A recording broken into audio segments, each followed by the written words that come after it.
ठंड में देवरानी जेठानी का तंदूरी मूली पराठा खाने वाला 50 लोगों का ससुराल। सुबह का समय, सर्दी का मौसम होता है। आंगन में तंदूर जल रहा होता है, पर लकड़ियां जलने में देर लगा रही होती हैं। नौकर रामू फूंक मार मार कर थक चुका होता है।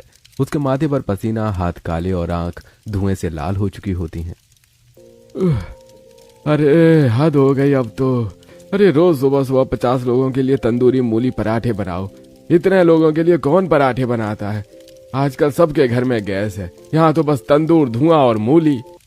तभी रामू हाथ झटक देता है और फूकनी जमीन पर फेंक देता है और मधुबाला देवी के पास जाता है। माफ कीजिए मालकिन, अब मैं ये काम नहीं कर सकता। ये कोई घर है कि तंदूर खाना?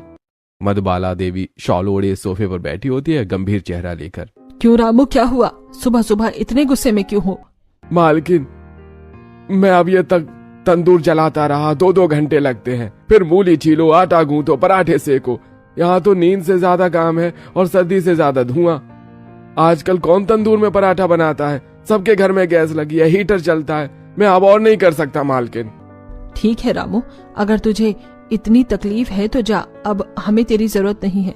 कल को मेरी 2-2 बहुएं आ जाएंगी, वही सारा घर संभालेंगी, तंदूर भी जलाएंगी, पराठे भी सेकेंगी और 50 लोगों का घर भी जलाएंगी। मालकिन, आप समझ नहीं रही हैं, ये घर कोई और नहीं संभाल सकता। यहाँ 100-200 लोग भी लगा दो, पर कोई नहीं टिक पाएगा, क्योंकि यहाँ पराठे नहीं, परीक्षा देनी पड़ती है हर दिन। तो फिर बेटा, अब परीक्षा हमारी बहुओं की होगी। तू जा, अगर इतनी ही दिक्कत है तो। अब रामू गुस्से में झोला उठाता है, उसे कंधे पर टांग कर चल देता है। मालकिन, मैं जा रहा हूँ, पर यह तंदूर आपकी बहू को भी इतना ही परेशान करेगा। आपको ये बात समझनी चाहिए।